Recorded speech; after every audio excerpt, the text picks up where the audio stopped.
en 1995, quand on sort du camp national de jeunesse de Moula, il n'y avait que 3 JPC, je disais, dans Libreville, et même dans l'estuaire. JPC Avia 2, JPC PK8, JPC Sotega. Tous les autres n'étaient pas à l'aise avec la JPC. Ils n'étaient pas à l'aise avec la JPC Libreville.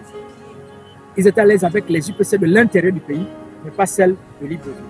Et donc, ils avaient créé leur mouvement de jeunesse. Il y avait les jeunes serviteurs de Christ à la SNI, il y avait les jeunes disciples du Seigneur au vin de port, il y avait les jeunes envoyés pour l'évangélisation à Libaneng, et ainsi de suite.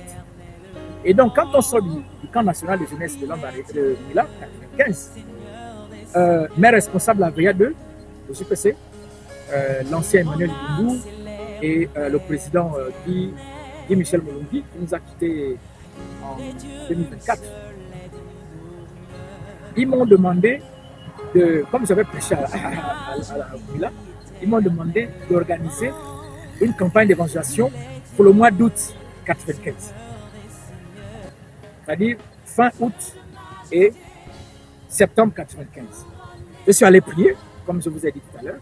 Je suis allé prier, je jeûnais, et le Saint-Esprit m'a inspiré à inviter tous les groupes de jeunes qui étaient à Veilla 2 et tous les groupes de jeunes qui étaient dans toutes les paroisses de l'Alliance chrétienne à Libreville.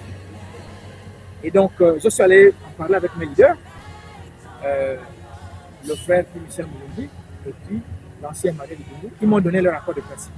Et donc, je suis parti vers Hirondogi Foumou, je suis parti vers la CIRD, chorale instrumentale du roi David. Je suis allé vers les jeunes, parce qu'il y avait 25 groupes et chorales à VIA 2.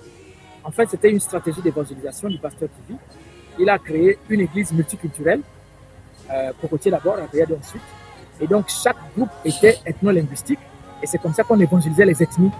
C'est pour ça qu'à l'Alliance chrétienne, vous voyez que c'est une église qui a beaucoup d'ethnies depuis 40 ans, alors que d'autres églises qui sont nées à une certaine époque avaient eu du mal, n'est-ce pas, à mobiliser de toutes les ethnies du pays. C'est dans les années 2000 et les années 90 que ces églises-là sont devenues multicolores. Mais avant, c'était parfois une seule ethnie, c'était parfois 2 ethnies, n'est-ce pas. Or, l'Alliance chrétienne, la VIA de surtout, depuis les années, et même en province, depuis les années, quand je parle de la province, c'est-à-dire le Go maritime, depuis les années 80, c'était une multitude d'ethnies qui arrivaient des 4 coins du pays. Il y a même les autres nationalités qui venaient massivement, les anglophones et tout ça. Pourquoi? Parce qu'on avait des groupes et chorales qui évangélisaient de façon culturelle. Et je suis aussi allé à la SNI, je suis allé au Vin de Port, je suis allé partout. Il y avait des paroisses de l'Alliance chrétienne. Et je suis aussi parti à Béthanie, associer mes frères du département éducation jeunesse. Tout le monde était mobilisé.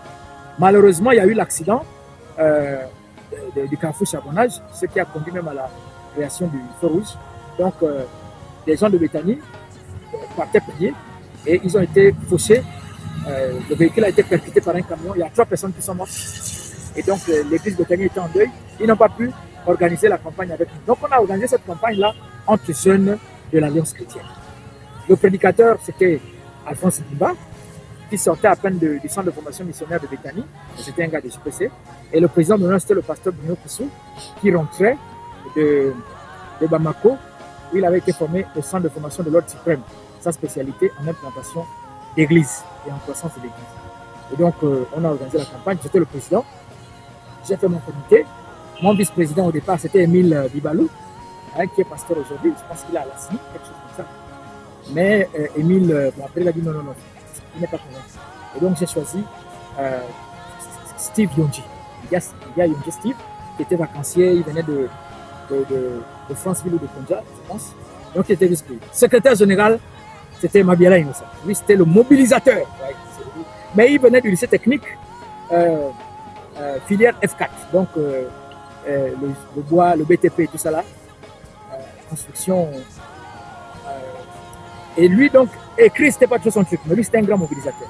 Donc, il fallait que je trouve un secrétaire général adjoint qui aime écrire. Et là, c'était Mambondo Landry Zoé. Donc, et puis, la trésorière générale, c'était Pélagie Igaïga. Et la trésorière adjointe, c'était une sœur de la SNI. Ma sœur, Bissa Arlette, épouse Djibala Ozoa. Donc, vous voyez qu'il y avait Aveya 2, il y avait Franceville, il y avait Aveya 2, il y avait Sotega, il y avait la SNI, n'est-ce pas? Et on avait fait un peu ce mélange-là. Et on a organisé la campagne d'évangélisation. On doit aller prêcher à la gare routière. Ça a été quelque chose d'extraordinaire. Le ministre de l'Intérieur de l'époque avait refusé, Maître Gaston Maïla, avait refusé de nous donner l'autorisation de prêcher à la gare routière. Mais la mobilisation que ça avait produit, on avait parlé de ça à l'Union, on avait parlé de ça à la Griffe, on avait parlé de ça dans tous les journaux. Enfin, dans les deux plus grands journaux du pays, c'est-à-dire l'Union et la Griffe. Parce qu'on était parti à la gare routière, on a ramassé les poubelles là avec les mains, on a vraiment nettoyé les lieux. Mais le ministre avait envoyé un détachement, il y avait deux camions de police qui étaient venus nous disperser. On était seulement venus, on n'avait même pas encore prêché. On voulait juste nettoyer avant de passer à la campagne le lendemain. N'est-ce pas? Et donc, l'Union avait remarqué qu'on faisait du nettoyage. Ils avaient fait une première page.